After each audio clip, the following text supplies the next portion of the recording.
లూకా సువార్త 18వ అధ్యాయము 8వ వచనం. ఆయన వారికి త్వరగా న్యాయము తీర్చును, వారి విషయమే కదా ఆయన దీర్ఘశాంతము చూపుచున్నాడని మీతో చెప్పుచున్నాను. అయినను మనుష్య కుమారుడు వచ్చున్నప్పుడు ఆయన భూమి మీద విశ్వాసము కనుగొనునా? ఒక క్వశ్చన్ మార్క్ ఉంటుంది. అయినను మనుష్య కుమారుడు వచ్చున్నప్పుడు ఆయన భూమి మీద విశ్వాసము కనుగొనునా అన్న మాట గుర్తుపెట్టుకోండి.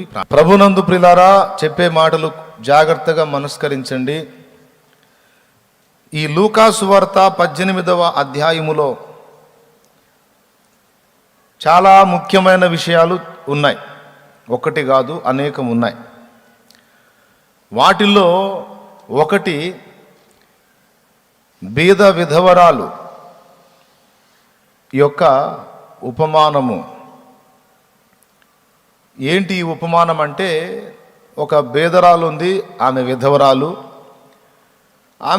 ఆమె ప్రతివాదికి ఒక విషయంలో వివాదం ఏర్పడింది, గొడవ జరిగింది. మరి అది స్థల వివాదమో, పొల వివాదమో, ధన వివాదమో, వెండి బంగారుల వివాదమో తెలియదు. కానీ ఆమెకును ఆమె సమీపస్తునికిని ఇద్దరికీ వివాదం కలిగింది. వివాదం కలిగినప్పుడు తీర్పుకి వెళ్ళాలి. ఎట్లా చెప్పవచ్చు అంటే, కేసు పెట్టాలి. ఎందుకంటే ఆమెకు అన్యాయం జరుగుతుంది. ఇప్పుడు మన లెక్క ప్రకారం కేసు పెట్టాలన్నట్టు. ఆమె ఉన్నటువంటి ప్రాంతంలో ఒక న్యాయాధికారి ఉన్నాడు. ఆయనకు వెళ్ళి అర్జీ పెట్టుకోవాలి ఆమె. అతని గురించి యేసయ్య ముందే చెప్పాడు, అతడు అన్యాయస్తుడైన న్యాయాధిపతి. అతని పనేమో న్యాయాధిపతి పని, అతడి క్యారెక్టర్ ఏమో అన్యాయస్తుడు. ఇంకా అదనంగా 2 డిగ్రీలు ఉన్నాయి అతనికి. 1 దేవునికి భయపడడు, 2 మనుషులకు కూడా భయపడడు. దేవుని భయం లేదు వాడికి, మనుషుల భయం కూడా లేదు. ఎవరికి భయపడడు, ఎవరికి లెక్క చేయడు. కాబట్టి వాడు అన్యాయంగా జీవిస్తున్నాడు. మళ్ళీ అందరికీ న్యాయాధిపతిగా వాడు సింహాసనం ఎక్కాడు. కానీ వాడంతా అన్యాయస్తుడు.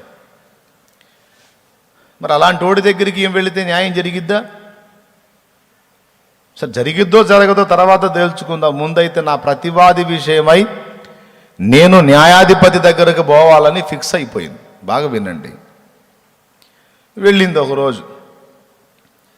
అతడు కూర్చుని ఉన్నాడు. ఏమిటమ్మా, ఏమిటి అన్నాడు. అయ్యా, ఇలా జరిగింది, నా ప్రతివాది ఇలాగా నాకు అన్యాయం చేస్తున్నాడు అయ్యగారు, దయచేసి మీరు నాకు న్యాయం చేయండి అయ్యగారు. నా పొలం ఇదిగో ఇంత కొలతలో ఇదిగో ఇన్ని ఎకరంన్నర ఉంది, అరెకరం అతను కలుపుకున్నాడు అయ్యగారు. అది నాదండి, కానీ అతను కలిపేసుకున్నాడు అని చెప్పిందో, లేకపోతే నా ధనం తీసుకున్నాడు అని చెప్పిందో, మా ఇంటి పక్కన ప్లేస్ నాదైతే అతను ఆక్రమించుకున్నాడని చెప్పిందో, మొత్తానికి తన వివాదం తను చెప్పింది. చెప్పినప్పుడు ఇతనేమన్నాడు, రేపు రా చూద్దామన్నాడు. సరే, రేపు పోయింది. సాయంత్రం రా చూద్దామన్నాడు. ఆ సాయంత్రం పోయింది. ఓ వచ్చావా, సరే 2 రోజులు ఆగిరా అన్నాడు. మళ్ళా 2 రోజులు ఆగిపోయింది. ఏం లేదు, ఆడు చెప్పిన టైంకి కరెక్ట్గా కనపడుతుంది ఈ పెద్ద ఆవిడ. ఏ మహా మొండిదానిలాగా ఉన్నావే అనుకొని, సరే రేపు రాపో అన్నాడు. అప్పటికి 4 వాయిదాలు అయిపోయినాయి. రేపు రాపో అన్నాడు. మళ్ళీ రేపు వచ్చింది. ఇంకేం లేదు, ఇక వాడు వేరే పనులన్నీ వదిలిపెట్టేసి ఎప్పుడో చూద్దామని ఎదురు చూసే పరిస్థితికి వచ్చాడు. అంటే అంత టార్చర్ అయిపోయింది వాడికి. ఆ టైం, ఆయన చెప్పిన టైంకి ఆమె కనపడకపోతే వీడియో అడుగుతున్నాడు. ఆ పెద్దావిడ ఒక ఆమె వచ్చింది కదరా, ఏది రాలేదే, నా ప్రాణం తీస్తుందిరా బాబు 4 రోజుల నుంచి అని వాడు ఆమెను గుర్తుపెట్టుకునేటట్లు చేసింది ఆమె. మాటి మాటికి అతడు చెప్పిన టైం కల్లా ఆమె వెళ్ళి కనబడుతూ ఉంటే వానికి విసుగు పుట్టి దగ్గరున్న దాసుల్ని పిలిచి, అరే బాబు, ఈమె నా ప్రాణం తీస్తుంది, వాడు ఎవడో తన్ని ఆమె నాకు ఇప్పించండి రా, లేకపోతే ఈ ముసలి నన్ను వదిలేటట్లేదు, సాగు కొట్టేటట్టు ఉంది, నిద్రలో కూడా కల్లోకి వస్తుందిరా, తీసుకెళ్ళి ఆమెకి న్యాయం చేయండి రా అని చెప్తాడు కదా. చెప్పాడు. న్యాయము తీర్చడా? మాటి మాటికి తిరుగుచుండగా న్యాయము తీర్చడా? విసుగుబుట్టి ఏం చేస్తాడు? తీరుస్తాడు. అయితే అన్యాయస్తుడైన న్యాయాధిపతి ఆమె మాటి మాటికి అతన్ని అడుగుచున్నందున అతడు న్యాయము తీర్చున్నప్పుడు, నీతిమంతుడు న్యాయాధిపతి అయిన మీ పరలోకపు తండ్రి మాత్రం మీకు ఎందుకు న్యాయము తీర్చడు? అన్యాయస్తుడే మాటి మాటికి వచ్చినందున మీకు న్యాయం తీర్చినప్పుడు, మీ తండ్రి న్యాయవంతుడు కదా, మరి నిశ్చయముగా. చూడండి ఆ మాట చూడండి ఒక్కసారి, 7వ వచనం, దేవుడు 6వ వచనం కూడా చదువమ్మ. మరియు ప్రభువు ఇట్లా నేను అన్యాయస్తుడైన ఆ న్యాయాధిపతి చెప్పిన మాట వినుడి. దేవుడు తాను ఏర్పరుచుకుని వారు దివారాత్రులు తన గురించి మొరపెట్టుకొనుచుండగా వారికి న్యాయము తీర్చడా? ఏమంటున్నారండి? దేవుడు ఏర్పరచుకునిన వారు అంటే మనందరం దివారాత్రులు తన్ను గూర్చి మొర్రపెట్టుకొనుచుండగా వారికి న్యాయము తీర్చడా? యేసయ్య క్వశ్చన్ చేస్తున్నాడు. వారికి త్వరగా న్యాయము తీర్చును, వారి విషయమే కదా ఆయన దీర్ఘశాంతము చూపుచున్నాడని మీతో చెప్పుచున్నాను అని. అయినను మనుష్య కుమారుడు వచ్చున్నప్పుడు ఆయన భూమి మీద విశ్వాసము కనుగొనునా అన్నాడు. ఈ మాట ఖచ్చితంగా అండర్లైన్ చేసుకోండి, లేదా టోటల్గా రౌండ్ చేసుకోండి. ఏ మాట? 7వ వచనం, దేవుడు తాను ఏర్పరచుకొనిన వారు ఎప్పుడెప్పుడు? దివారాత్రులు తన్ను గూర్చి మొర్రపెట్టుకొనుచుండగా వారికి న్యాయము తీర్చడా? ఆయన వారికి త్వరగా న్యాయము తీర్చును అని చెప్పేశాడు. ప్రార్థన విషయంలో విసుగు చెందేవాళ్ళు, ఇబ్బంది పడేవాళ్ళు ఈ మాటని పెద్ద అక్షరాలతో రాసుకొనైనా బోర్డు పెట్టుకోండి ఇంట్లో. పెద్ద అక్షరాలతో రాసుకొని ఇంట్లో గోడకు తగిలిచ్చి ఎప్పుడు చూసుకుంటా ఉండండి కళ్ళ ముందు. ఏ మాట? ఇప్పుడు నేను చూపించిన ఈ మాట. దేవుడు ఏర్పరచుకొనిన వారు దివారాత్రము తన్ను గూర్చి మొర్ర పెట్టుకొనుచుండగా ఆయన వారికి న్యాయము తీర్చడా? వారికి త్వరగా న్యాయము తీర్చును అనే మాట అంతవరకు ఒక పెద్ద పేపర్ మీద పెద్ద లెటర్స్ రాసుకొని తగిలించుకోండి ఇంట్లో, గోడకు తగిలించి. అది ప్రార్థన గదిలో తగిలించండి, సూపర్గా ఉంటుంది. లేదా టైప్ చేయించైనా పెద్ద లెటర్స్ పెట్టేసాయి. ఆ మాట చూసినప్పుడు ప్రార్థనకు పురికొల్పబడతావు. ప్రార్థన చేస్తే జవాబు నిశ్చయం అన్న విశ్వాసం కూడా బలపడుతుంది. నా మాటను తగిలించమని చెప్పట్ల, వాక్యమే తగిలించి అక్కడ. ఆ వాక్యమే సజీవమైనది, శక్తివంతమైనది, బలము గలది. దేవునికి స్తోత్రం, హల్లెలూయా. దేవుడు జవాబు ఇవ్వడు అనే మాటే లేదు. దివారాత్రం మాటికి నువ్వు విజ్ఞాపన చేస్తున్నందున తప్పక నీకు న్యాయం తీరుస్తాడు, నీ ప్రార్థన వింటాడన్న విషయం చెప్పాడు. చెప్పి అసలు మాట కింద అంటున్నాడు. అది ఇప్పుడు నేను మూలవాక్యంగా చదివించింది ఏమిటంటే, మనుష్య కుమారుడు వచ్చున్నప్పుడు ఆయన భూమి మీద విశ్వాసము కనుగొనునా అని ప్రశ్నించాడు. అంటే ఆయన రాకడ సమయము సమీపం అయ్యే కొద్దీ మనుషులు ఎలా మారిపోతారో అన్న విషయం ఇక్కడ చెప్పకనే చెప్పాడు. దేవునికి స్తోత్రం కలుగునుగాక, హల్లెలూయా. ఎలా మారిపోతారు అంటే 2 తిమోతి పత్రిక 3వ అధ్యాయము 1వ వచనం నుంచి చూస్తే ఎలాగుంటుంది, తొందరగా చదవండి. అంత్యదినములలో అపాయకరమైన కాలములు వచ్చునని తెలుసుకునుము. ఎలాగనగా మనుషులు స్వార్థప్రియులు, ధనాపేక్షులు, డబ్బు పిచ్చగలిగినోళ్ళు, బింకములాడువారు, అబద్ధాలు చెప్పేవాళ్ళు, అహంకారులు, గర్వహృదయులు, దూషకులు, తిట్టుబోతులు, తల్లిదండ్రులకు అవిధేయులు, అమ్మా నాన్నలను లక్ష్య పెట్టనటువంటి వాళ్ళు, కృతజ్ఞత లేనివారు, మేలు పొందుతారు గాని కీడు చేస్తారు, అపవిత్రులు, హేయమైన జీవితం కలిగి ఉన్న వాళ్ళు, అనురాగరహితులు, ప్రేమానురాగాలకు వారికి వాళ్ళ హృదయాల్లో స్థానం లేదు, అతిద్వేషులు, అతిగా ద్వేషించడం అంటే ఒకరిని చంపునంతగా ద్వేషించడం, అపవాదకులు, పాపం వాడు ఏం చేయకపోయినా వాడి మీద నేరాలు నిందలు మోపి నిందా ప్రచారాలు చేసే దౌర్భాగ్యులు అనమాట. అజితేంద్రియులు, అజితేంద్రియులు అంటే సాధుత్వం లేనటువంటి వాళ్ళు, క్రూర మనసు కలిగిన వాళ్ళ, క్రూరులు, సజ్జన ద్వేషులు, మంచి వాళ్ళను ద్వేషించే నీచులు, ద్రోహులు, ద్రోహం తలపెట్టే ఎదుటి వాడికి ద్రోహ కార్యాలు చేసేవాళ్ళు, మూర్ఖులు, వాడికి తెలియదు ఒకటి చెబితే వినడు, ఇది మూర్ఖుడు, గర్వాంధులు, గర్వహృదయులు. దేవుని కంటే సుఖానుభవం ఎక్కువగా సుఖం కావాలి, దేవుడి కంటే ఎక్కువ సుఖపడాలి. కమ్మని తిండి, కంటి నిండా నిద్ర, ఒంటి నిండా సుఖం, దేవుని కంటే ఎక్కువగా రేయ్ అందరు వినాలన్నట్టుగా. దేవునికి స్తోత్రం. దేవుని కంటే ఎక్కువగా సుఖానుభవమును ప్రేమించువారు పైకి భక్తి గలవారి వలె ఉండి, పైకి భక్తి గలవారి వలె ఉండి దాని శక్తిని ఆశ్రయించిన వారినై యుందురు. ఇది చివరి మాట ఈ వచనానికి కూడా, ఇది ముందు చెప్పిన వచనానికి. భూమి మీద విశ్వాసం కనుగొనునా అన్న మాట 2 తిమోతి 3లో 5వ వచనం, పైకి భక్తి గలవారి వలె ఉండి దాని శక్తిని ఆశ్రయించని వారునై ఉందురు అన్న మాట లింక్ అయిద్దన్నమాట. అంటే యేసు ప్రభు రాకడకు ముందు ప్రజలు ఉండేటువంటి పరిస్థితిని ఆయన అభివర్ణించాడు. అంతేకాదు ఇంకా మరికొన్ని వచనాలు చూపిస్తాను చూడండి. అదే 1 తిమోతి పత్రిక, నాకేమో 2 తిమోతి చెప్పాను కదా, 1 తిమోతి పత్రిక 4వ అధ్యాయం 1వ వచనం నుంచి చూడు. అయితే కడవరి దినములలో కొందరు అబద్ధికుల వేషధారణ వల్ల మోసపరుచు ఆత్మలయందును దయ్యముల బోధయందును లక్ష్యముంచి విశ్వాస భ్రష్టులగుదురని ఆత్మ తేటగా చెప్పుచున్నాడు. అనేకులు అన్నాడు, అనేకులు దుర్బోధ పాలై విశ్వాస భ్రష్టులు అంటే విశ్వాసాన్ని కోల్పోతారు అన్నాడు. ఎప్పుడిది ఏ కాలం? కడవరి దినములలో అన్నాడు. ఎక్కడ? 1 తిమోతి 4లో. 2 తిమోతి 3లో ఏమన్నాడు? అంత్య దినములలో. అలాగే 2 తిమోతి 4వ, ఒక్క నిమిషం ఆగండి, 4వ అధ్యాయము 3వ వచనం చూడు.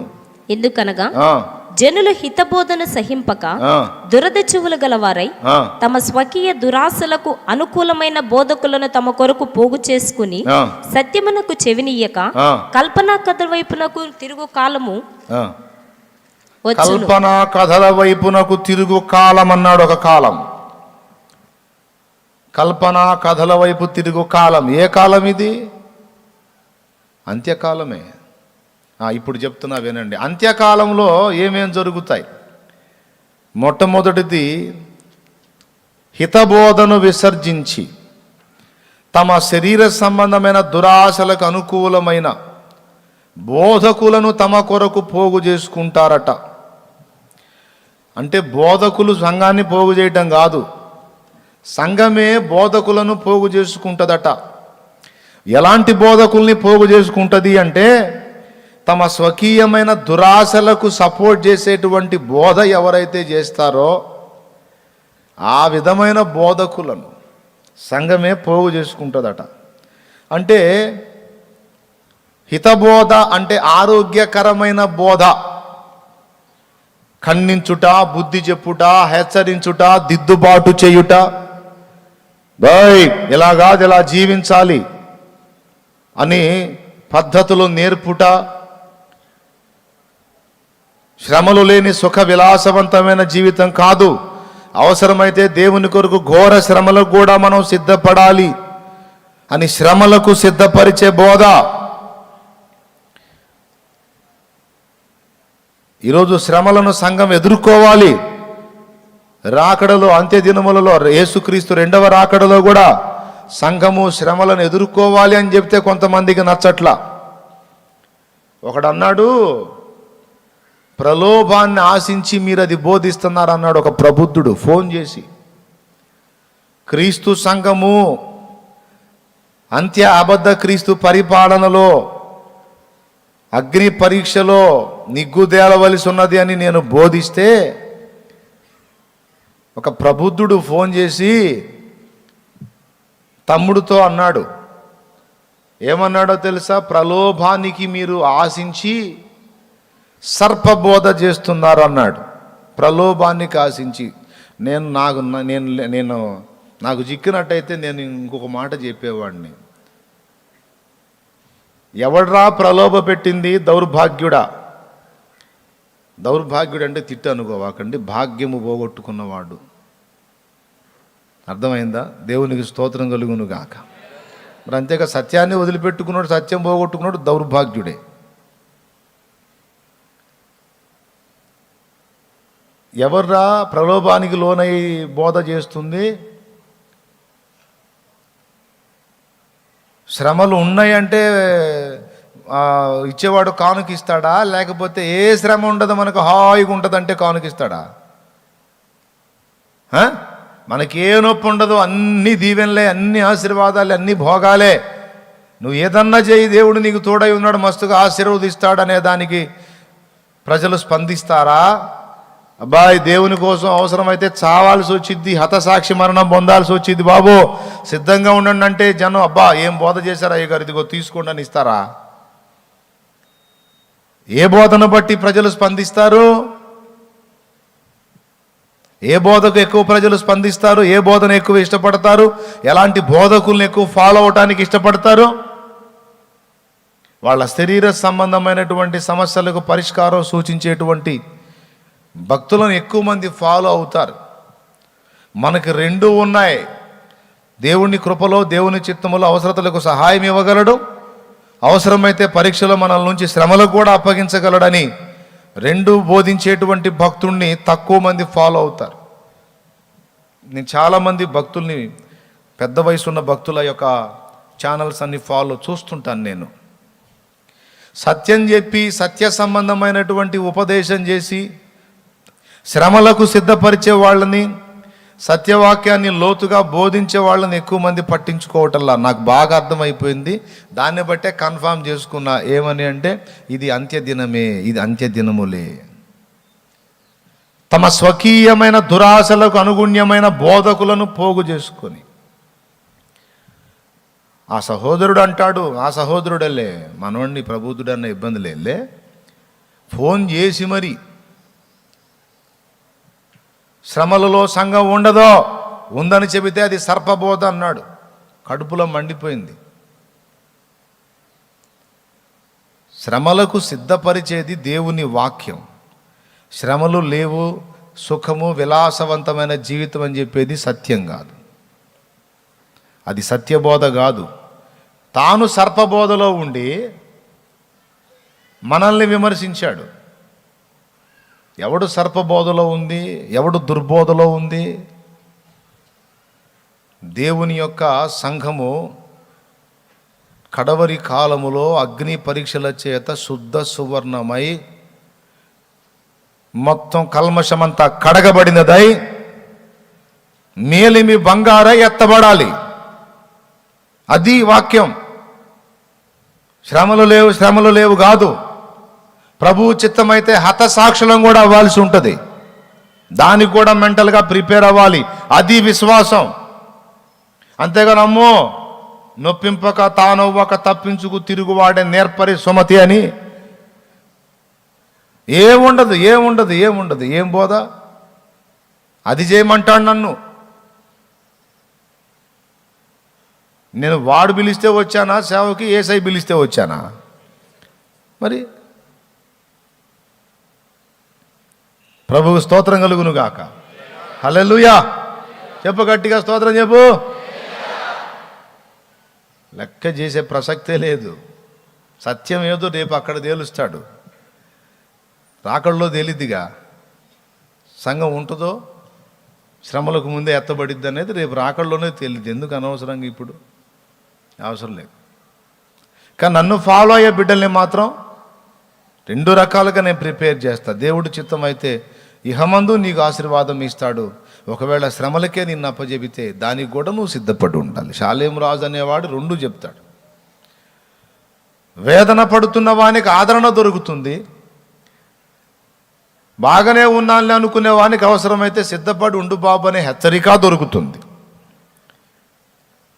జనులు హితబోధను సహింపక దురద చెవులు గలవారై తమ స్వకీయ దురాశలకు అనుకూలమైన బోధకులను తమ కొరకు వీళ్ళే పోగు చేసుకున్నారు అన్నాడు. ఎంత భయంకరమైన మాట చూడండి. వాళ్ళే నిర్ణయించుకుంటారట, ఇతడు కాదు మనకి, ఇతడు కరెక్ట్, ఇదిగో మనకు అనుకూలమైన బోధ వీళ్ళ దగ్గర ఉంది, వీళ్ళ దగ్గర ఉంది, వీళ్ళ దగ్గర ఉంది, వీళ్ళ దగ్గర ఉందని తమ దురాశలకు సహకరించేటువంటి బోధకులు ఎవరైతే ఉందో వాళ్ళందరినీ కుప్పేసుకొని లైన్లో పెట్టుకుంటారు. ఇక వాళ్ళ మాటలే వింటారన్నమాట పొద్దస్తమానం. హితబోధ ఏదన్నా ఉంది, ఆరోగ్యకరమైన బోధ, దాన్ని పట్టించుకోరు. అంత్య దినములలో మనుషులు ఎలా మారిపోతారో చెప్తున్నాను. నంబర్ 1, హితబోధను ఒప్పుకోరు. హితబోధ అంటే ఆరోగ్యకరమైన బోధ. మరి ఏ బోధన ఇష్టపడతారంటే స్వకీయ దురాశలకు సపోర్ట్ చేసే బోధన ఇష్టపడతారు. ఒకటి. రెండవది, కడవరి కాలములో దయ్యముల బోధ యందు విశ్వాసం ఉంచుతారన్నాడు. దయ్యములు ఏం బోధిస్తాయి? సత్యమా అసత్యమా? ఎప్పుడో చాలా సంవత్సరాల క్రితం బాపట్ల దైవజనులు జక్రయ్య అనేటువంటి దైవజనుడు రాశాడు, క్రైస్తవుండా కదలి రావయ్యా అని. అప్పుడేమో దొరల భత్యముల మీద భ్రాంతులుంచి ఆ పాట తీసేయాలి ఇప్పుడే. ఏమండి? అప్పుడేమో దొరల భత్యములపై భ్రాంతులు నిలిపి సత్యవాక్యమును సంతలో దులిపారన్నాడు. ఇప్పుడు ఇంకా వేరే విధంగా, ఇప్పుడు దొరల భత్యాలు దొరకట్లేదు కనుక ఇక వేరే భత్యాల మీద దేవునికి స్తోత్రం కలుగునుగాక. సత్యవాక్యము సంతలో దులిపి బోధకులు దొరల భత్యములపై భ్రాంతులు నిలిపి. సత్యవాక్యము సంతలో దులిపి బోధకులు దొరల భత్యములపై భ్రాంతులు నిలిపి. చిత్రముగా అనుకూల బోధలు చేసి ప్రజలను మోసగించి, చిత్రముకు అనుకూల బోధలు చేసి ప్రజలను మోసగించి, సూత్రధారుల చేరరాదయ్యా సుఖభోగమిడిచి సత్యవాక్యము చాటరావయ్యా. సూత్రధారుల చేరరాదయ్యా సుఖభోగమిడచి సత్యవాక్యము చాటరావయ్యా. క్రైస్తవుండా కదలి రావయ్యా, కలుషాత్ములకు నీ శిలువ శక్తిని చాటవేవయ్యా. దేవునికి స్తోత్రం. ఏమంటున్నాడు? సత్యవాక్యము సంతలో దులిపి బోధకులు దొరల భత్యములపై భ్రాంతులు నిలిపి. చిత్రమగు అనుకూల బోధ, అనుకూలమైన బోధ. ఈ బోధ అందరికి అనుకూలంగా ఉంటుంది, అందరూ సపోర్ట్ చేస్తారు. అమ్మో ఇలా బోధిస్తే నొప్పి తగులుద్ది, ఆత్మలు నొచ్చుకుంటారు, మనల నుంచి వేరైపోతారు అనే భయంతో వాళ్ళకి ఫేవరబుల్గా ఉండేటట్టు అనుకూలమైన చిత్రమగు అనుకూల బోధలు చేసి ప్రజలను మోసగించే సూత్రధారుల చేరరాదయ్యా సుఖభోగమిడచి సత్యవాక్యము చాటరావయ్యా. నువ్వే తీర్మానం చేయి, నువ్వే కంకణం కట్టు. క్రైస్తవుడా, సేవకుడా, ఇలాగ అయిపోయారు నాయన. గొప్ప గొప్ప భక్తులు సైతం ధన వ్యామోహంలో పడిపోయి ఇలాగ సత్యవాక్యం నుండి ప్రజలను మళ్లించారు. ఎంతకాలం నువ్వు మూలన కూర్చుంటావురా బాబు? లేచి సత్యము చేతబట్టుకుని సత్యవాక్య ఖడ్గమును ఝుళిపించి దయ్యపు బోధల ఆట కట్టించు బాబు అని పిలుస్తున్నాడు. దేవునికి స్తోత్రం కలుగునుగాక. చిత్రమగు అనుకూల బోధలు, అనుకూల బోధ తమ స్వకీయమైన దురాశలకు అనుకూలమైన బోధకులను. అది అనుకూల బోధ అంటే అది అందరికీ ఆమోదంగా ఉండాలి, అందరికీ ఆమోదంగా ఉండాలి. ఎవడికి నొప్పి తగలకూడదు, ఎవడు ఇబ్బంది పడకూడదు. ఏది సంఘంలో కొన్ని సంఘాలు ఉన్నాయి, ఖండించి వాక్యం చెబితే దెబ్బకి ట్రాన్స్ఫర్ పాస్టరు. అబ్బో నిప్పులు జరుగుతున్నాడే ఆయన, పనికిరాడు మనకే, పెట్టేసేయండి అర్జీ, పంపించేసేయండి వేరే ఊరు.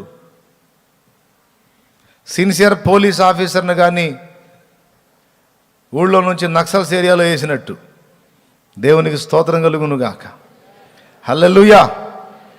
సిన్సియర్ సేవకుడిని అడ్రస్ లేకుండా పంపించే సంఘాలు ఉన్నాయి.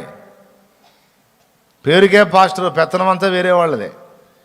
అట్లాంటివి కూడా చూశాను నేను. నా ప్రియమైన దేవుని బిడ్డలారా, సత్యమును ప్రేమించువారలారా, వినండి, బాగా వినండి. అంత్య దినములలో ఏమేం జరగబోతున్నాయో యేసయ్య చెప్పాడు. ఫస్ట్ ఏం చెప్పాడండి?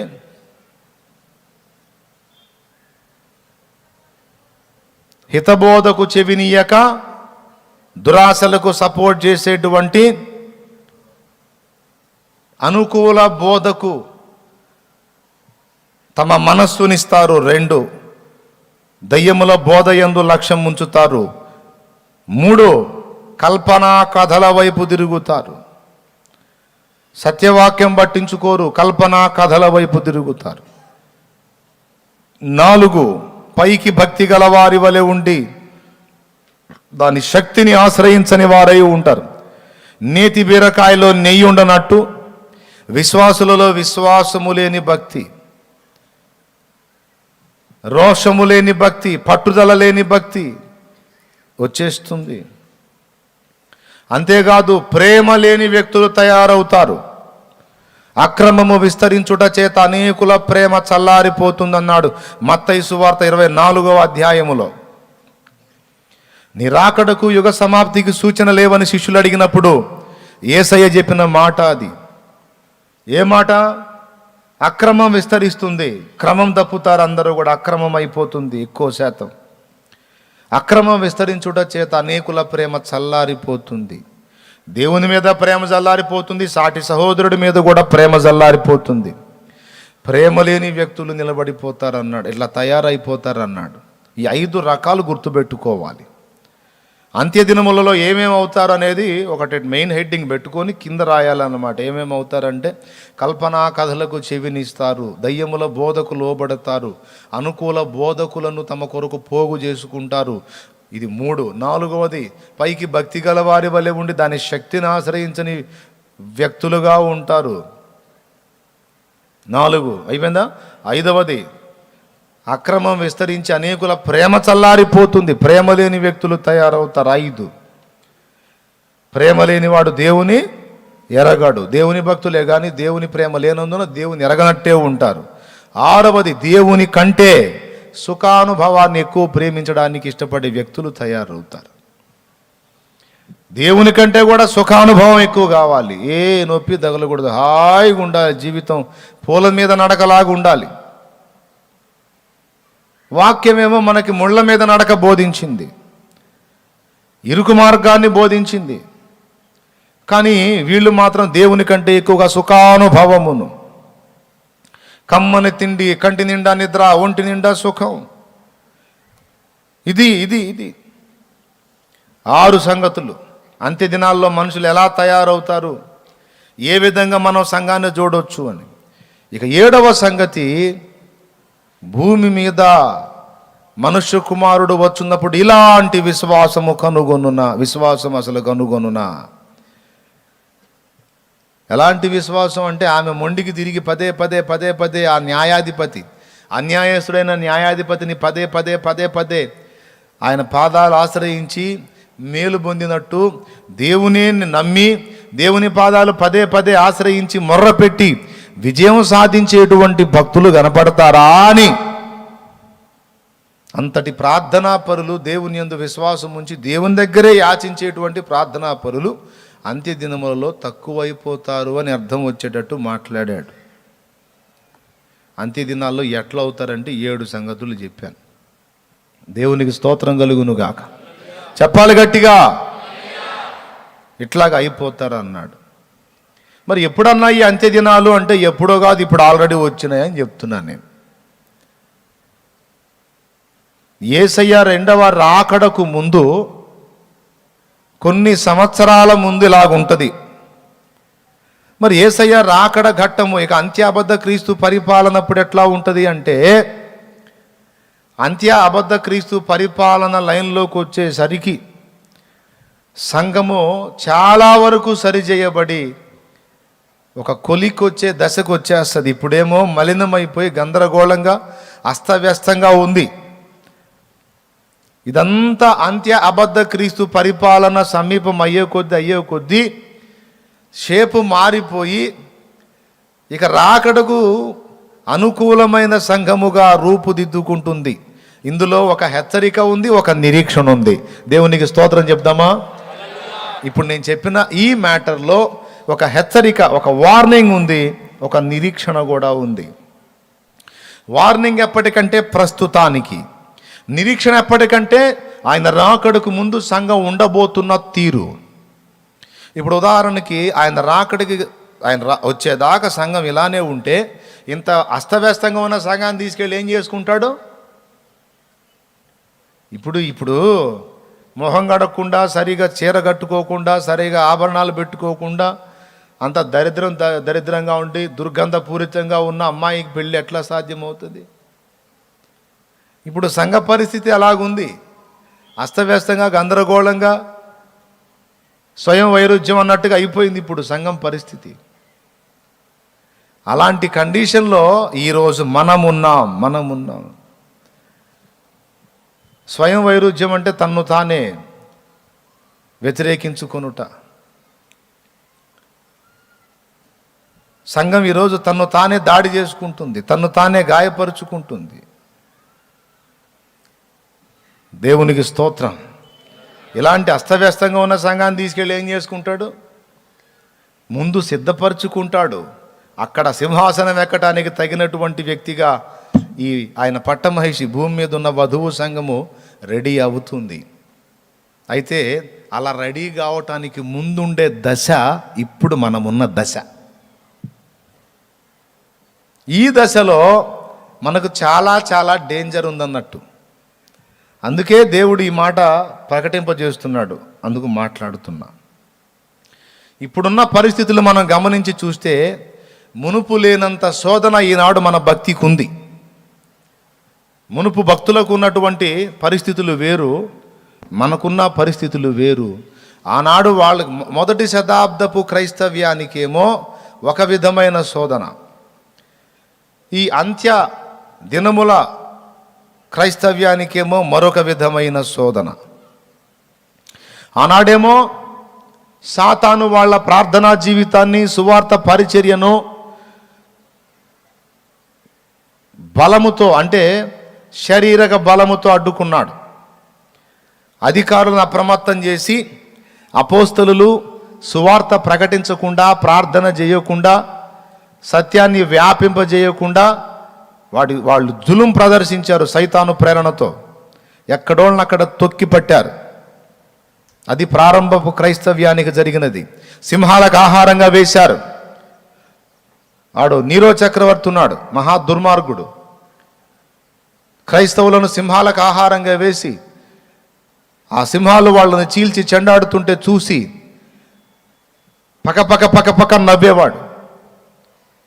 అంతేకాదు, వాడు రాత్రి వేళ తోటలో సంచరించేటువంటి సమయంలో క్రైస్తవులను స్తంభాలకు కట్టేసి తారు పోయించి నిప్పు ముట్టించి వాళ్ళు కాలిపోతుంటే ఆ కాలుతున్నటువంటి ఆ వెలుగులో నడిచిన దౌర్భాగ్యుడు నీరో, దుష్ట నీరో. అంటే శారీరకంగా టార్చర్ చేసి సంఘాన్ని అణిచేయాలని చూశాడు. అయినా అది వల్ల పడలా, అది సాధ్యం కాలా. అందుకని వాడిప్పుడు బ్రెయిన్ వాడుతున్నాడు. ఎవరు? సైతాన్ బ్రెయిన్ వాడుతున్నాడు. నేను జులుం ప్రదర్శిస్తే, ఒత్తిడి చేస్తే ఇది విస్ఫోటనం చెందుతుంది, ఇప్పుడు ఏం చేస్తే ఇది బొబ్బు ఉంటుంది అని ఆలోచించి వాడు స్కెచ్ మార్చాడండి. మార్చి ఇప్పుడు అంత పక్కాగా గీసి పెట్టాడు టోటల్ సార్వత్రిక సంఘం అంతటికి కూడా.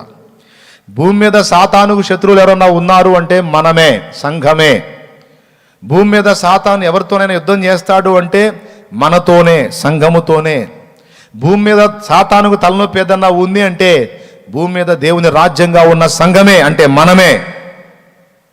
సాతాను నిరంతరం ఎవరినన్నా కనిపెడతాడు అంటే మనల్నే, సంఘాన్నే. కాబట్టి ఇప్పుడు వాడు మిగిలిన వాళ్ళు ఎవరి గురించి ఆలోచించడు, వాళ్ళంతా చచ్చిన స్థితిలో వాడి గుప్పెట్లో ఉన్నారు. వాడికి ఇప్పుడు నిరంతరం డేంజర్ ఎవరంటే మనమే. కాబట్టి ఈరోజు మనల్ని కత్తి చేత బెదిరించట్లా, ఈట చేత బెదిరించట్లా, లేకపోతే శిక్షల చేత బెదిరించకుండా బుర్రను వాడి బొబ్బో పెడుతున్నాడు వాడు. వాడు వాడి బుర్రనే బొబ్బో పెడుతున్నాడు ఈనాటి సంఘాన్ని. దానికోసం వాడు టెక్నాలజీని వాడుతున్నాడు. దేవునికి స్తోత్రం. ఏం వాడుతున్నాడు? టెక్నాలజీ వాడుతున్నాడు. రకరకాల వ్యాపకాలను మనకు అందుబాటులోకి తెచ్చాడు బ్రదర్. ఎవరికి? సంఘానికి. బోధను అలాంటి దాన్నే లైన్లోకి తీసుకొచ్చాడు, వాతావరణం కూడా అలాంటి దాన్నే క్రియేట్ చేశాడు, టెక్నాలజీ కూడా అలా అందుబాటులోకి తెచ్చాడు. 3 రకాలుగా త్రివిధ వ్యూహం అన్నట్టు 3 విధముల వ్యూహం పని చాలా చక్కగా మనల్ని బొబ్బో పెట్టే అద్భుతమైన ఐడియాలజీని డెవలప్ చేసుకున్నాడు వాడు.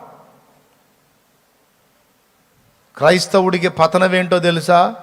సుఖభోగమే. క్రైస్తవుడికి అగ్ని ఏంటో తెలుసా? ప్రజ్వలింపజేసేది ఏంటో తెలుసా? శ్రమయే. అవునండి, శ్రమే. ఇప్పుడు కొన్ని నీళ్ళల్లో మురికి నీళ్ళు ఉంటాయి. మురికి నీళ్లు మనిషి తాగితే ఏమవుతాడయా? బురద నీళ్లు, మురికి నీళ్లు, సంవత్సరాలు నిలవ ఉన్న హేయమైన నీళ్లు మనిషి తాగితే బతుకుతాడా? చెప్పండి, బతకడుగా. కానీ ఆ మురికి నీళ్లలోనే, ఆ మలినమైన, ఆ దుర్గంధపూరితమైన హేయమైన నీళ్లలోనే మొక్క బతికిద్ది. కొన్ని చోట్ల మనం చూస్తాం, గుర్రపు డెక్క అని ఒక ఆకు వస్తుంది. ఎంత పచ్చగా ఉంటుందో అది. ఆ సంవత్సరాలు స్టాక్ ఉన్న నీళ్ళలోనే వచ్చేస్తుంది ఆకు. గుర్రపు డెక్క అంటారు దాన్ని. ఆకు తెలుసు కదా, తెలుసా మీకు? మొత్తం కమ్మేస్తుంది మొత్తాన్ని. అంటే మనకు ఏది ప్రాణహానో అది దానికి ఆక్సిజన్ అన్నట్టు, అదే దానికి ప్రాణవాయువు అన్నట్టు. కార్బన్ డైఆక్సైడ్ మనకి డేంజర్ అయితే అదే దానికి జీవం అన్నట్టుగా ఒక మొక్క వచ్చేస్తుంది. లోకం మొత్తానికి శ్రమలు ఇబ్బంది అయితే క్రైస్తవ సంఘానికి శ్రమలే దీవెన. కొట్టు గట్టిగా, కొడితే చప్పట్లు గట్టి కొట్టు, కొట్టు గట్టిగా. మంది విచిత్రమైన జీవితం, లోకానికి వేరైన జీవితం, వ్యతిరేకమైన జీవితం అంటే అదే. మరి శ్రమలు లోకానికి హింస, ఇబ్బంది అయితే ఆ శ్రమలు మనకి జీవన్ శక్తి అన్నమాట. అదే మనకి జీవదాయకం, అదే మనకు ప్రాణప్రదం. కానీ అవి మనకు లేకుండా చేయటానికి వాడు జాగ్రత్త తీసుకుంటున్నాడు, లూసిఫర్ గారు. ఎవరు? లూసిఫర్ గాడు. మీరు గమనించి చూడండి, శ్రమ పడుతున్నప్పుడు మన భక్తి జీవితం ఎలా ఉంటుందో చూడండి. ఏ నొప్పి లేకుండా హాయిగా కథ దొల్లిపోతున్నప్పుడు ఎలా ఉంటుందో చూడండి. మీరే చెప్తారు సాక్ష్యం. కఠినమైన శ్రమలలో ఉన్నప్పుడు పరిశుద్ధ జీవితం, మోకాళ్ళ ప్రార్థన అనుభవం, దీన మనస్సు, సాత్వికం, మృదుత్వం, కోమలత్వం అన్నీ, ఇంకేం లేదు, రెండో యేసు ప్రభువేమో అన్నట్టు ఉంటుంది మన భక్తి. మనం పాడు కావాలంటే సైతానుగాడు పెద్ద రిస్క్ చేయాల్సిన అవసరం లేదు. సుఖపెడితే చాలు, భ్రష్టు పట్టిపోతాం మనం. దేవునికి స్తోత్రం. ఏం చేస్తే వాడికి మనకు బాగా సమృద్ధి వచ్చేటట్టు జాగ్రత్త తీసుకొని బాగా సుఖపడే మార్గంగా మనకి వేరే వేరే వ్యాపకాలు అందుబాటులో తెచ్చి టైం ఖర్చు అయ్యేటట్టు చేస్తే చాలా అయిపోయింది. ఆనాడు వాళ్ళు సమయ పాలన విషయంలో వాళ్ళకి ఈరోజు మనకున్నన్ని వ్యాపకాలు లేవు. అదిటి ఇప్పుడు ఈ సెల్ ఫోన్ ఉంది. ఈ సెల్ ఫోన్లో లైవ్లో అనేక మంది వాక్యం వింటున్నారు. పొద్దస్తమానం వాక్యమే వింటారా? పొద్దస్తమానం వాక్యమే వింటారా? ఇది మంచిదే, వాక్యం కొరకు మాత్రమే వాడితే. కానీ వాక్యం మన వాళ్ళు చూసే వాటన్నిటిలో ఒక భాగం అన్నమాట. ఉదాహరణకి 100లో ఇది ఒక 20% మాత్రమే, 80% మొత్తం వేరే వేరే. యథార్థవంతులు నిజం చెప్పండి, చేతులెత్తి అవునా కాదా? అబద్ధాలు ఆడితే దేవుడు చూస్తున్నాడు, తాట తీస్తాడు. చెప్పండి. కొద్దిమంది భక్తులే ఉన్నారు, కొద్దిమంది భక్తులు ఉన్నారు అచ్చంగా దీన్ని వాక్యానికి మాత్రమే వాడి తర్వాత పక్కన పెట్టే వ్యక్తులు కొద్దిమంది ఉన్నారు. కొద్దిమంది అంటే ఊరికొచ్చి వేళ్ల మీద లెక్కేసుకోవచ్చు అంతే, మళ్ళా ఎక్కువ లేరు. ఊరికొచ్చి వేళ్ల మీద లెక్క అంటే ఒక ఊర్లో 2000 మంది జనాభా ఉంటే ఏ 10, ఏ 8, ఏ 6 ఉంటారు దీన్ని కంట్రోల్ చేసుకునేవాళ్ళు. ఇక ఎక్కువ శాతం మంది ఇప్పుడు ఈ 2 అయిపోగానే, ఈ టైము, ఈ కూటాలు అయిపోగానే తర్వాత దీన్ని దేనికి వాడతారో మనకు తెలుసు. ఈరోజు టైంని చాలా తేలికగా తినేస్తుంది ఇదే. టెక్నాలజీలో దీన్ని బాగా డెవలప్ చేశాడు, అన్ని అందుబాటులోకి తెచ్చాడు. ఈరోజు చిన్న చిన్న పిల్లల దగ్గర నుంచి పెద్దవాళ్ళ వరకు అన్ని రకాలుగా చెడిపోవడానికి దీన్ని అద్భుతంగా వాడుతున్నాడు. దీని ద్వారా జరిగే మంచి ఘోరంత అయితే చెడు కొండంత అన్నట్టు ఉంది ఇప్పుడు దీని పరిస్థితి.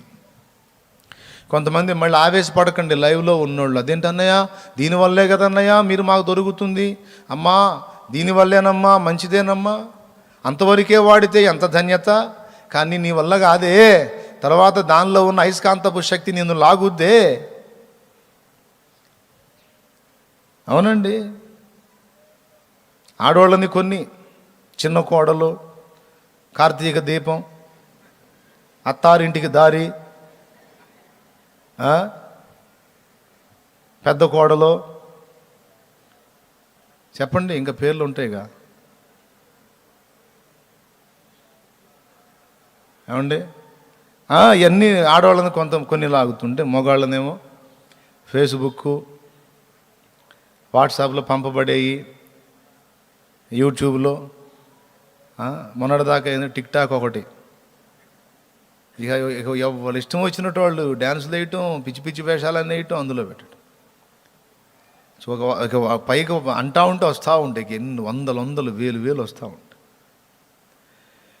ఈరోజు పరిస్థితిని చూస్తే, ఆనాటి భక్తి పరిస్థితిని చూస్తే ఎంత తేడా ఉందో మీరు ఖచ్చితంగా ఊహించగలుగుతారు. ఆనాడు ఈ వ్యాపకాలు లేవు, రేడియోనే అంతంత మాత్రం, టెలివిజన్ లేదు, సెల్ ఫోన్ లేదు. ఆ కఠినమైన రోజులు, ఈ అభివృద్ధి చెందని రోజుల్లో మనిషికి ఇన్ని వ్యాపకాలు లేవు గనుక ఇక ఖాళీ సమయం అంతా కూడా పుస్తక అన్వేషణ, పుస్తక పఠనము, వాక్య ధ్యానము, ఏకాంతంగా ప్రార్థనలో గడుపుట, చక్కగా ప్రకృతిలో దేవుణ్ణి ఆరాధించుట, దేవునితో గడుపుట, దేవునిలో ఆనందించుట, దేవునితో మాట్లాడుకొనుట, దేవుణ్ణి సేవించుట, దేవుని గురించి మాట్లాడుకొనుట, ఉపవాస ప్రార్థనలు ఏర్పాటు చేసుకొని ఏకాంతంగా దేవునితో ఉపవాసాలతో పెనుగులాడుట, ఒకరితో ఒకరు దేవుని గురించి మాట్లాడుకొనుట, భక్తి కొరకు రేపుకొనుట ఇత్యాది విషయాలు జరిగినాయి. మరి ఈరోజు రకరకాల వ్యాపకాలని, రకరకాల టైంపాస్ వస్తువుల్ని డెవలప్ చేసి మనకు అందుబాటులోకి తెచ్చి పెట్టేశాడు వాడు లూసిఫర్. అప్పుడేమో హస్తబలాన్ని ఉపయోగించాడు, సంఘం పండింది, అందుకని ఔడియా మార్చాడు వాడు. ఇప్పుడు ఔడియా మార్చి మనకు ఐడియాలను అందుబాటులో తీసుకొచ్చి పెట్టాడు. ఒక ఐడియా జీవితాన్ని మార్చేసిందని ఐడియా పెట్టుకొని అంతమైపోయిన పరిస్థితులు కూడా ఉన్నాయి. ఐడియా జీవితాన్ని మార్చేసింది అన్నట్టుగా ఐడియా బ్రతుకుల్ని కూడా కొలాప్స్ చేస్తుందన్నమాట. ఎంతమందికి అర్థమవుతుందో? కాదని చెప్తారా? ఈరోజు ఎక్కడండి ఎక్కువ మంది, నలుగురు కూర్చొని మనం ఏకాంతానికి పోదాం పాండి, దేవుని గురించి మనం కనిపెడదాం పాండి, ఈ రాత్రి మనం మేల్కొని కనిపెడదాం పాండి అనుకునే భక్తులు ఎక్కడున్నారండి? ఏ సంఘంలో ఉన్నారండి? ఈ రాత్రి మనము నిద్ర మేల్కొని పోదాము రండి, మనము దేవునితో ఏకాంతంగా కనిపెడదాం రండి అనుకునే భక్తులున్న సంఘం ఎక్కడుంది? రండి చెప్పండి నాకు. అరే పిలిచినా రాని పరిస్థితుల్లో ఉన్నారు ఈ దినాన. అమ్మా ఇంటికాడ ఖాళీయే కదా, వచ్చి సన్నిధిలో ప్రార్థనలో గడపచ్చు కదా, నలుగురుగా కూడుకొని ప్రార్థన చేయొచ్చు కదా అని చెప్పినా దిక్కులేదు ఇక్కడ. ఆ రోజుల్లో మనకు ముందు తరాల్లో నిద్ర మానుకొని కనిపెట్టుకున్నారు. దేవునికి స్తోత్రం కలుగునుగాక. అసలు ఆ భక్తి, ఆ మొండితనం, ఆ దేవునికి సమయం ఇచ్చుట, ఆ పోరాటం, ఆ వాక్యాసక్తి ఈరోజు ఏదండి? కార్లు అందుబాటులోకి వచ్చినాయి, సెల్ ఫోన్స్ అందుబాటులోకి వచ్చినాయి, ఏమండి రకరకాల వస్తువాహనాలు అందుబాటులోకి వచ్చినాయి, కాస్తో కూస్తో పనులు దొరుకుతున్నాయి, పైసలు చేతిలోకి వస్తున్నాయి, బతకటం పెద్ద కష్టమేం కానట్టుగా అయిపోయింది ఎక్కువ మందికి. కాబట్టి అంత ప్రెజర్ లేదు. ఆనాటి పరిస్థితి ఈనాడు లేదు భక్తిలో. మీరు ఒప్పుకున్నా ఒప్పుకోకపోయినా నేను చెప్పేది నిజం. అర్థమైందా? నేను కొత్తగా ప్రభువులో కళ్ళు తెరిచినప్పుడు కూడా కొంతమేర కనపడింది నాకు అది. నలుగురు సహోదరులు కూర్చొని దేవుని గురించి మాట్లాడుకొని మనం కనిపెడదామా ప్రార్థనలో? ఈరోజు నైట్ నేను ప్రార్థనలో దేవునితో గడపాలనుకుంటున్నాను అంటే నేను కూడా గడుపుతా. ఎక్కడికి వెళ్దాం? సన్నిధికి వెళ్దాం, లేకపోతే ఏకాంతంగా ఫలానా ప్రదేశానికి వెళదాం. అక్కడ కూర్చొని దేవా రాత్రంతా. సముద్ర తీర ప్రాంతంలో ఉన్నటువంటి దైవజనులు అయితే సముద్ర తీరాలకు వెళ్ళే వాళ్ళు రాత్రుళ్ళు, సముద్ర తీరాలకు వెళ్ళి రాత్రుళ్ళు, చీకటి కదా, అట్లనే మోకాళ్ళుని ప్రార్థన చేసి, దయ్యాలు వాళ్ళ ముందు చిందులేసినవి చూసిన వాళ్ళు ఉన్నారు సేవకులు.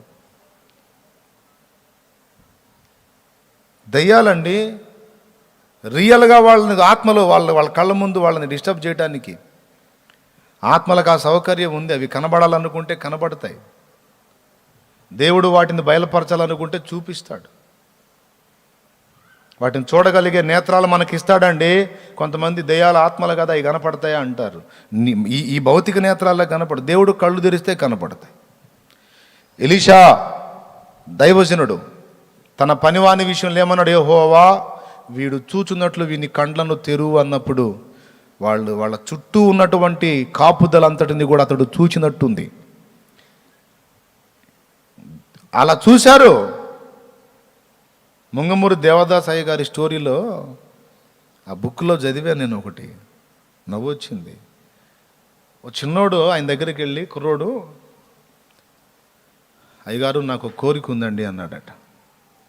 అబ్బాయి ఏంటది అన్నాడు. దయ్యాన్ని చూడాలని ఉంది అయ్యగారు అన్నాడు. ఏంటిది? దయ్యం గురించి ఇన్నిసార్లు విన్నాను, ఒక్కసారి కూడా చూడలేదు అయ్యగారు, ఒక్కసారి దయ్యాన్ని చూపించండి అయ్యగారు, నాకు చాలా కోరికగా ఉంది అన్నాడు. ఇప్పుడు వచ్చి దయ్యం అంటావు, సాయంత్రం వచ్చి చెప్పుపో నీ మాట వింటానన్నాడట. పొద్దున పోయాడు, సాయంత్రం వచ్చాడు. సాయంత్రం వేళ వస్తే నువ్వేం చెప్పావో అది సాయంత్రం చెప్పు, నేను ఆలోచిస్తాను అన్నాడు. సాయంత్రం వచ్చాడు. ఆయన ఒంటరిగా ఉన్నాడు, త్రోవ నిర్మానుష్యంగా ఉంది. ఈ అబ్బాయి వచ్చి ఆయన ముందు నిలబడ్డాడు. ఆ రోడ్డు మీద ఒక వ్యక్తి వెళ్తూ ఉన్నారు, ఒక స్త్రీ వెళ్తూ ఉంది.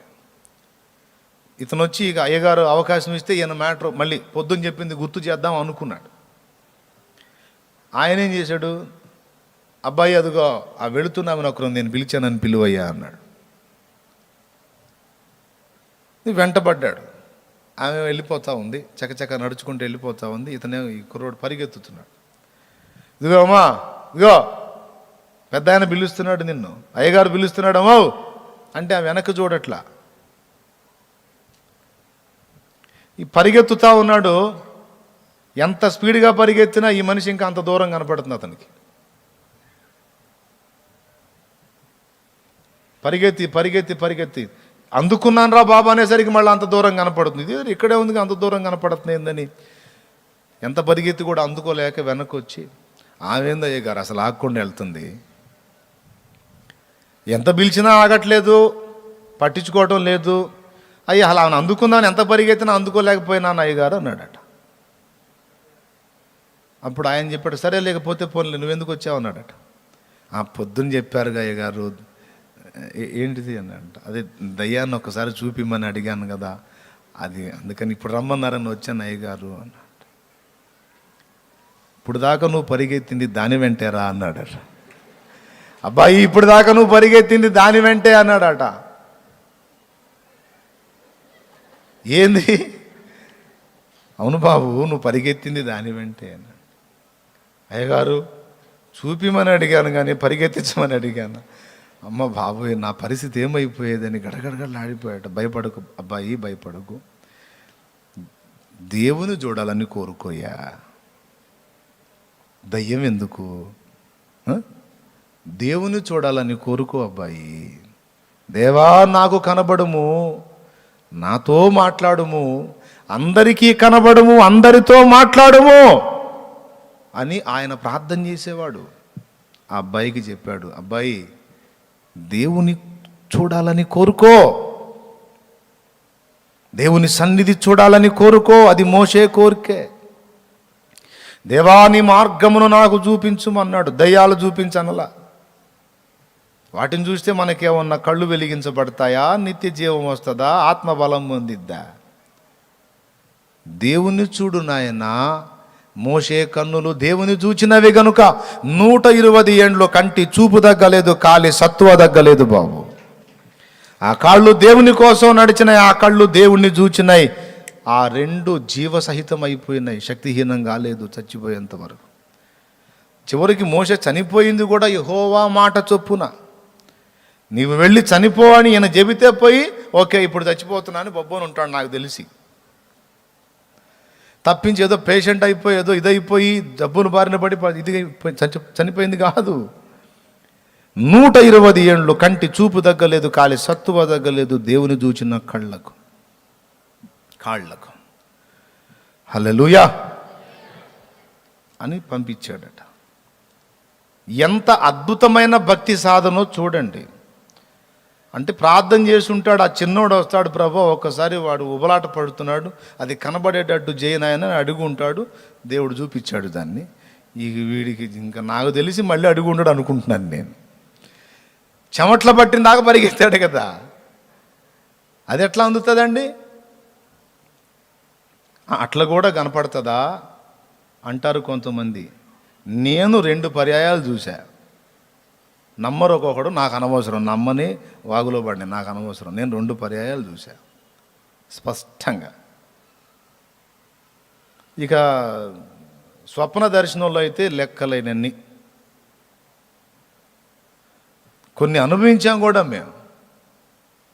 ఓసారి ఒక ఏరియాకి, అడవి ప్రాంతం ఒక ఏరియా ఉంది, ఆ ప్రాంతానికి దేవుని వాక్యం చెప్పడానికి నేను వెళ్ళాను. నాతో పాటు కిరణ్, దావీదు ఇద్దరు వచ్చారు. సాయంత్రం వేళ 5:30 ఆ ప్రాంతంలో మిద్దె మీద ఉన్నాం మేము. మిద్దె మీద ఉన్నాం. వాళ్ళు నాతో మాట్లాడుతూ ఉన్నారు.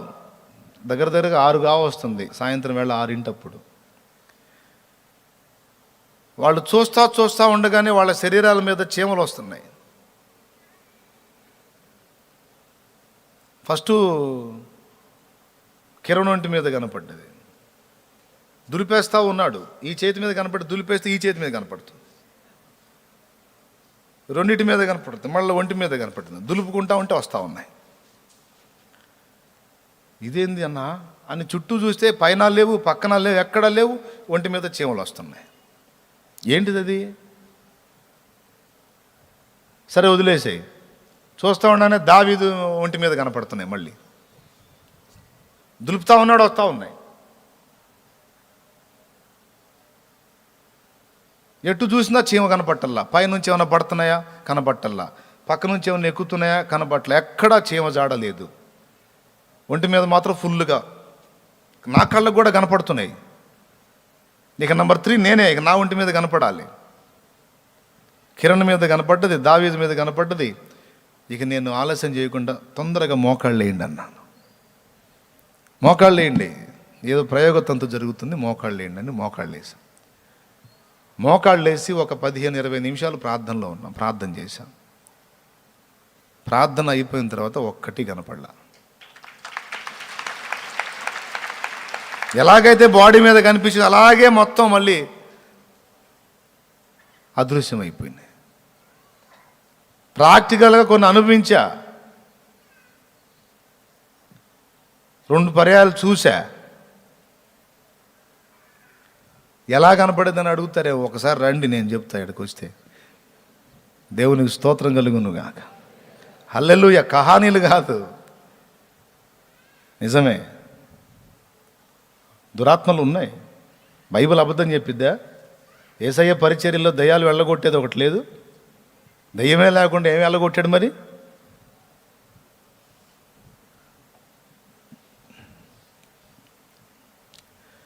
అసలు వాళ్ళు ఎలా భక్తి సాధన చేశారు, ఎలా ఏకాంత ప్రార్థన చేశారు, ఎలా దేవునితో గడిపారు? ఈరోజు ఏదండి? ఈరోజు ఉందా? అలాగే వెళ్ళి దేవునితో ఏకాంతంగా గడపటం, దేవుని ముఖ ప్రత్యక్షత చూడటం, నలుగురు కలిసి మాట్లాడుకుని అలాగ దేవుని కోసం ఏకాంతంగా దేవునితో గడపటం, దేవుని వాక్యాన్ని తర్కించుకొని ధ్యానించటం, ఆత్మల కొరకు భారం కలిగి పరిగెత్తటం, సువార్త ప్రకటన చేయటం, దేవుని సన్నిధిలో ఉపవాసంతో కనిపెట్టుకోవటం. ఎక్కడుందండి అంత బిజీ షెడ్యూల్? జీవనోపాధి పనులు చేసుకోవాలి పురుషులు, రాగానే ఇంకా బోల్డ్ అన్ని వ్యాపకాలు అవన్నీ టైంపాస్ అంతా చేసుకోవాలి. జస్ట్ మైండ్ రిలీఫ్ కోసం అంతే. ఎవరు చెప్పినా ఇదే. దేనికోసం? లే బ్రదర్, ఎప్పుడు చూడను నేను. జస్ట్ మైండ్ రిలీఫ్ కోసం ఏదన్నా వర్క్ వెళ్ళి వచ్చిన తర్వాత కాసేపు ఫ్రెష్నెస్ కోసం చూస్తుంటాను నేను. ప్రతి ఒక్కరు చెప్పేది అదే. ఆడవాళ్ళు కూడా అంతే. నేను ఏ పడితే చూడండి, కార్తీక దీపం ఒకటి చూస్తాను అన్నయ్య అంటుంది మొన్న ఒక ఆమె. ఏంటంట? అది మాత్రం టంచని కొట్టినట్టు చూస్తాను అన్నయ్య. ఏం చెబుతాం అంటే ఎట్లాగా అయిపోయింది అంటే శక్తిహీనమైపోయింది. వాడి పాచిక పారింది. ఏం చేస్తే వీళ్ళు ప్రార్థనా జీవితం చెడగొట్టగలుగుతాను, ఏం చేస్తే వీళ్ళని సత్యం నుండి మళ్లించగలుగుతాను, ఏం చేస్తే వీళ్ళని ముందుకెళ్లకుండా బ్రేక్ చేయగలుగుతాను అనేది బాగా వ్యూహం రచించుకొని అన్నీ అందుబాటులో తీసుకొచ్చి పెట్టి నిన్ను బొబ్బో పెట్టాడు వాడు. మనుషుల్ని బొబ్బో పెడుతున్నాడు వాడు. ఈ మాటలు కూడా మీకు నాటో నాకు తెలుసు. విన్నప్పుడు అన్నట్టు ఉంటుంది ఈ రోజు వరకు. రేపటి నుంచి మళ్ళీ ఎప్పటి కాలు ఇట్టిట్టే.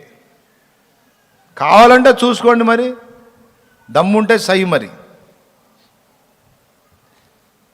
ఎంతవరకు వాడాలో అంతవరకే దాన్ని వాడి, దాని మీద నాకు నియంత్రణ ఉంది, ఇక వేరేది ఏది చూడను నేను అన్నోళ్ళు యథార్థంగా ఎవరన్నా చేయెత్తుతారా? ఆయనకు తెలియదు, సెల్ ఫోనే లేదు ఆయన దగ్గర. ఒకరు ఇద్దరు. అబద్ధాలు ఆడొద్దు, చూస్తున్నాడు, జాగ్రత్త. నేను చూడట్లేదు కాబట్టి నాకు పెట్టవచ్చు మీరు చెవులో క్యాలీఫ్లవరు, ఆయనకి పెట్టలేరు. నువ్వు చేయెత్తావనుకో ఏ దొంగ అంటాడు ఆయన. అక్కడ పనికిరామన్న నాటకాలు ఏది? ఎంతమందిని ఏళ్తుందండి ఇది, ఎంతమందిని ఏళ్తుంది. ఎవరి గోడే ఇక ఏం లేదు. ఫ్యామిలీ ఉంటున్నారా, 4 కుటుంబం, దీని దెబ్బకు ఒకడికొకడికి సంబంధం లేదు. ఆకలైనప్పుడు మాత్రం వచ్చి ఆ ప్లేటో ఆ పళ్ళెమో ఆ బొచ్చో తీసుకొని అందులో వేసుకొని తిని మళ్ళా పోయి పక్కన కూర్చొని మళ్ళీ అదే అదే అదే. ఫ్యామిలీ అని ఉన్నారు కానీ ఒకడికొకటికి సంబంధాలు లేవు. అవునా కదా? భార్యకొకటి, భర్తకొకటి, పిల్లకొకటి, కొడుక్కొకటి, కూతురుకొకటి, అల్లుడికొకటి, మామయ్యకొకటి, ముసలమ్మకొకటి, ముసలయ్యకొకటి. ఎవరి దోళ్ళకే మళ్ళా అనుబంధాలు ఎఫెక్ట్ అయిపోయినాయి. కలిసి మాట్లాడుకోవటం ఎఫెక్ట్ అయిపోయింది. దేవుని గురించి కథలుగా చెప్పుకోవటం లేదు, కలిసి ప్రార్థించటం లేదు. కలిసి దేవుని చిత్తం నెరవేర్చడం కోసం వ్యూహరచన చేయటం లేదు, దేవుని పనిలో కలిసి కష్టపడటం లేదు. ఎవరికి వాళ్ళకి అందరికీ జేబుల్లోకి అందేటట్టు చేసి పడేశాడు. అర్థమైందా? అదేమంటే వంక లేదన్నా, వాక్యం, అసలు వాక్యం. ఓరే భక్తుడో భక్తుడా, అమ్మ భక్తురాలో, అమ్మో నా కళ్ళు తిరుగుతున్నాయమ్మ భక్తురాలా, నీ భక్తి దెబ్బకే. అయ్యా భక్తుడా, కళ్ళు తిరిగిపోతున్నాయి బాబా నీ ఏకాంత ప్రార్థన భక్తికి. అసలు నీ మోకాళ్ళు అనుభవం నల్లగా నల్లబారిపోయా నీ మోకాళ్ళు, అసలు వేసి వేసి వేసి. దేవుని చూసిన కళ్ళు, వెలిగించబడి ఉన్న కళ్ళు కదా నీ. ఎంతమంది చూశారు నీ ప్రార్థన ద్వారా దేవుని శక్తి? ఎంతమంది చూశారు నీ విజ్ఞాపన ద్వారా దేవుని శక్తి? ఎంతమంది నీ ద్వారా దేవుని శక్తిని అనుభవించి మారారు? మరి ఏంది మారేది? సైతానుగాడు లాగా ఒకటి మారాడు నిన్ను, కూసునవ్వు మూలన.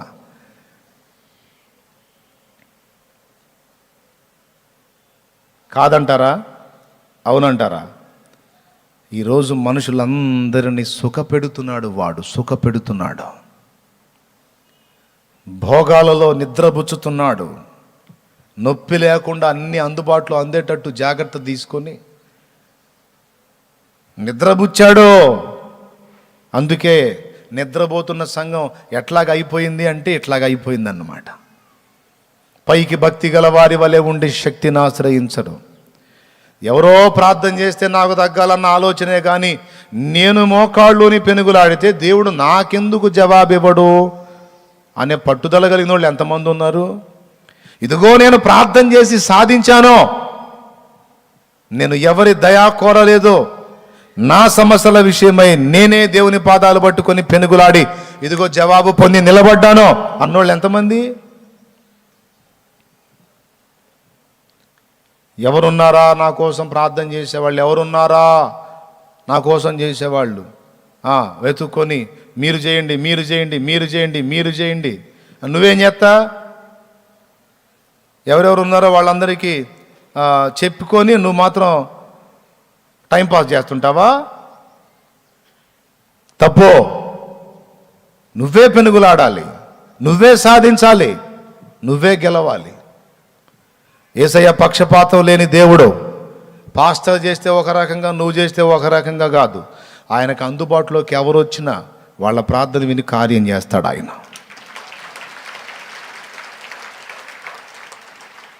చేదరైపోయింది తమ్ముడు ఈరోజు భక్తి, చేదరైపోయింది. అంత టైంపాస్, అంత టైంపాస్. బోధ అంతే, భక్తి అంతే. సో మార్పు చెందాలి, మార్పు చెందాలి. ఈ పరిస్థితులు మార్పు చెందకపోతే, ఉజ్జీవం రాదు, ఉజ్జీవం రాకపోతే దేవుని రాకడ జరగదు. సో ఆయన రాకడ జరగాలంటే ముందు ఉజ్జీవం రావాలి. ఉజ్జీవం రావాలి అంటే ముందు మనం మార్పు చెందాలి. దేవుడు మారలేదు కానీ భక్తులు మారారు. దేవుడు మారలేదు కానీ ఇప్పుడు పరిస్థితులు మారాయి. అందరూ కూడా జాగ్రత్త పడాలి. మనల్ని మోసపుచ్చుతున్న, మన టైంను దొంగిలిస్తున్న వ్యాపకాలన్నిటినీ పక్కన పెట్టాలి. దాని మీద నియంత్రణ కొరకు, నిగ్రహం కొరకు ప్రార్థన చేయాలి. దేవా, నేను తెలియకుండానే దానికి బానిస అయిపోయాను. నిద్రపోయేటప్పుడు సెల్ ఫోనే, నిద్ర లేచేటప్పుడు సెల్ ఫోనే. దేవుని వాక్యం కోసం నువ్వు ఆసక్తి కలిగి చూడు, తప్పు పట్టను నేను. కానీ ఇంకా ఎన్ని ఉన్నాయో దానిలో ప్రతి ఒక్కరు ఈరోజు దానికి బానిస అయ్యారా లేదా చెప్పండి? యథార్థం ఒప్పుకుందాం.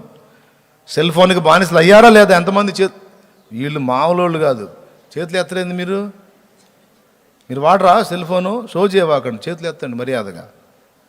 సెల్ ఫోన్ వాడేవాళ్ళు అందరూ చేతులు ఎత్తండి, సరిగ్గా చేతులు ఎత్తండి. యథార్థవంతులు అదిగో చూడు. ఎత్తండి నాన్న, మీరు ఎత్తండి నాన్న అందరూ కదా. అయిపోలా? కాస్త తినటం, ఆ మంచం ఎక్కటం,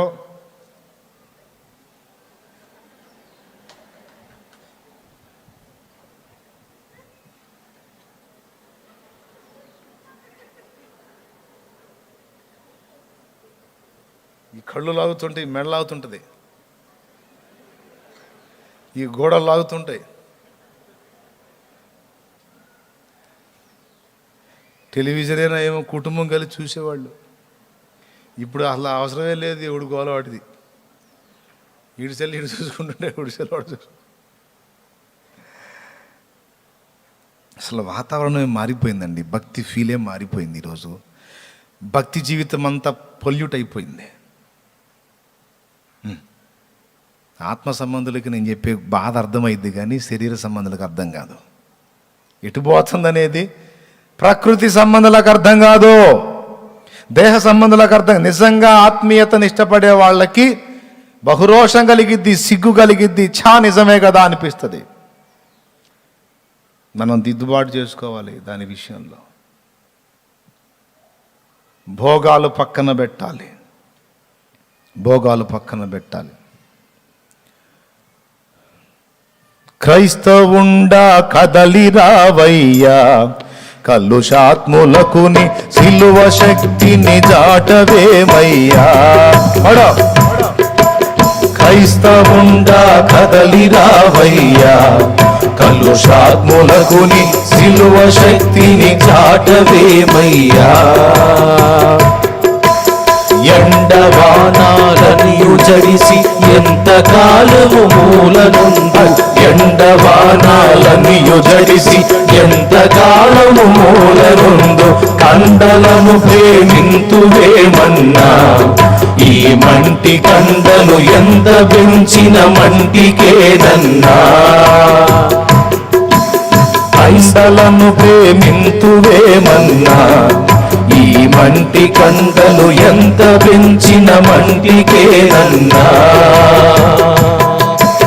క్రైస్తవుండా కదలి రావయ్యా, కలుషాత్ములకు నీ సిలువ శక్తిని చాటవేమయ్యా.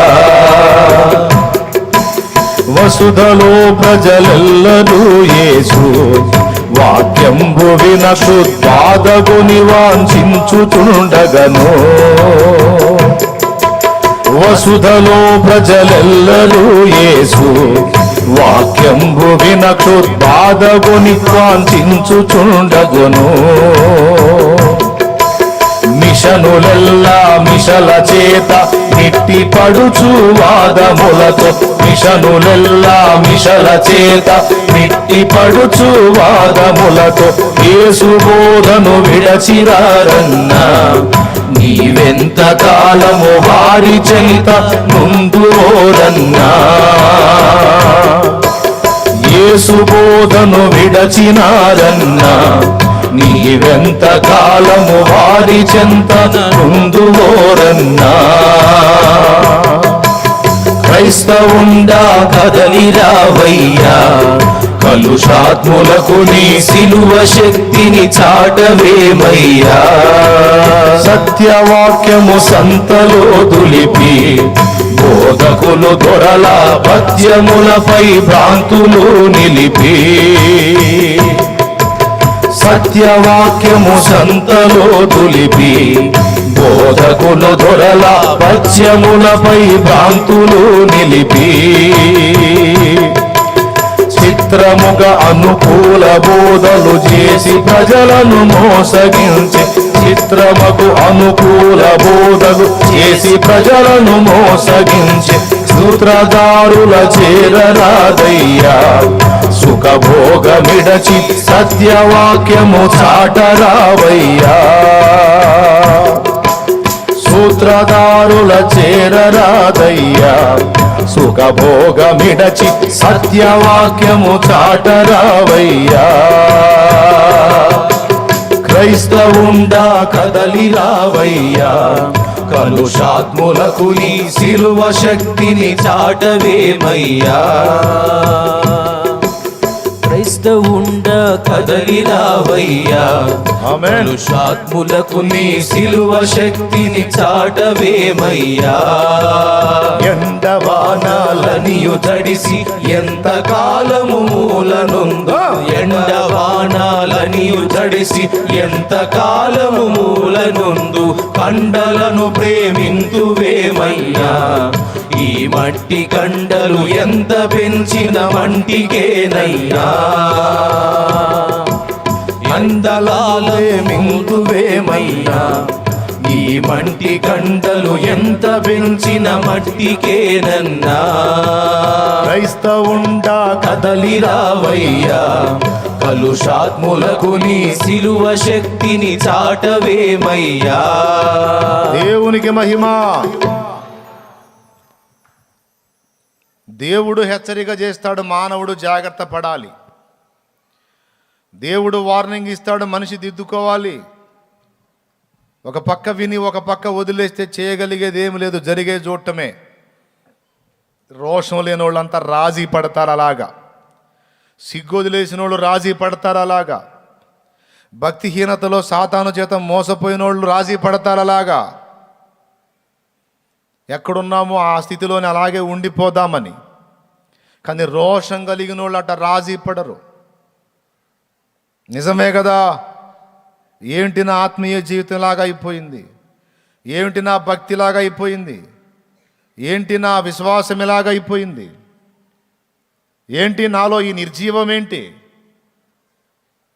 ఎలా ఉండాలనుకున్నాను ఎలాగైపోయాను, ఏం చేయాలనుకున్నాను ఏం చేస్తున్నాను, ఏంది ఇలాగైపోయింది. లోకస్తులతో రాజీ పడ్డానేంటి, లోకంతో రాజీ పడ్డానేంటి, రోషం వదిలేశానేంటి, దేవునికి సమయం ఇవ్వకుండా వ్యర్థమైన కాలక్షేపాల్లో పొద్దుపుచ్చుకునే దౌర్భాగ్య భ్రష్టస్థితికి వెళ్ళిపోయానేంటి, ఇలాగైపోయానేంటి. ఎవరి దయనో నేను వాంఛించేదేమిటి. అనేకులకు దయ చూపే స్థితిలో దేవుడు నన్ను వాంఛించుచుండగా నేను ఎదుటివారి దయ కొరకు వెంపర్లాడే దైన్య స్థితికి ఎందుకు వెళ్ళాను. నా భక్తి సాధన ఎందుకు ఇలా పాడైపోయింది, నేను ఎందుకు ఇంత స్పిరిచువల్గా దిగజారిపోయాను. అయ్యో దేవా నన్ను క్షమించి, ఇదిగో నీ వైపు మళ్ళుకుంటున్నానని మనం మళ్ళుకొని కనీసం శేషంగా ఇంతమంది క్రైస్తవ సంఘంలో సార్వత్రిక సంఘం అంతా కలిపితే కోట్ల మంది క్రైస్తవులు, కానీ అందరూ దాదాపు ఎఫెక్ట్ అయిపోయారు. అందరినీ కూడా ఆనాడు శ్రమల చేత బాధించిన లూసిఫరు ఈనాడు భోగాలతో బబ్బో పెట్టాడు. రకరకాల టైంపాస్ వస్తువులతో టెక్నాలజీతో బబ్బో పెట్టాడో. ఆఖరికి సేవకు వచ్చి సేవ చేస్తానికి వచ్చినోడు కూడా టెక్నాలజీని ఉపయోగించి ఎలాగ నేను ముందుకెళ్ళాలి, ఎలాగ నేను పబ్లిసిటీ కావాలా, ఎలా నేను డెవలప్ కావాలా, ఏ విధంగా నేను ప్రజల్లోకి వెళ్ళాలా అని రకరకాల ఐడియాలను వెతుక్కునే దౌర్భాగ్య పరిస్థితి దాపురించింది. కేవలం మోకాళ్ళ మీద ఉండి నేనున్న గ్రామాన్ని, నేనున్న ప్రాంతాన్ని, నేనున్న పట్టణాన్ని, నేనున్న రాష్ట్రాన్ని, నేనున్న దేశాన్ని, నేనున్న జిల్లాని నేను కదిలించాలి అనే పట్టుదల కలిగిన భక్తి పరులు మారిపోయి ఉన్న అవకాశాలు ఎలా వినియోగించుకోవాలి, టెక్నాలజీని ఎలా వాడుకోవాలి, ఏ విధంగా క్లిక్ అవ్వాలని దిగజారుడు ఆలోచనలోకి వెళ్ళిపోయిన పరిస్థితి నేటి దైవ జనాంగం. అందరని నేను అనటల్లా దాదాపు ఎక్కువ మంది అంతే అయిపోయినారు.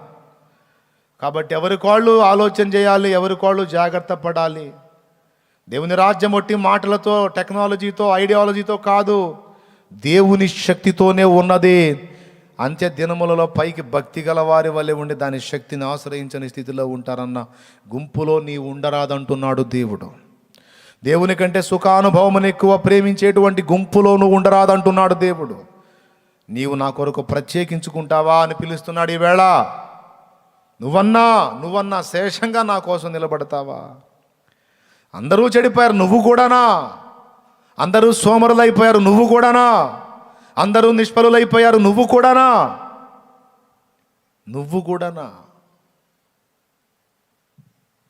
నీ మీద ఎంతో ఆశ పెట్టుకున్నానే, నిన్నెంతో నమ్మానే, నీ కోసం ఎంతో నిరీక్షించానే, నీ మీద ఎన్నో ఆలోచనలు కలిగి ఉన్నానే, నువ్వు కూడానా ఇలా అయిపోతావా అని దేవుడు మొత్తుకుంటున్నాడు. మనం ఆలోచన చేసుకోవాలి. ఈరోజు పశ్చాత్తాపడదాం, దిద్దుబాటు చేసుకుందాం, దేవుని పాదాలు పట్టుకుందాం. బిడ్డ, ఒక్కసారి మనం వెనక్కి తిరిగి చూద్దాం. ఏ స్థితిలో ఉన్నాం, ఎలాగైపోయాం,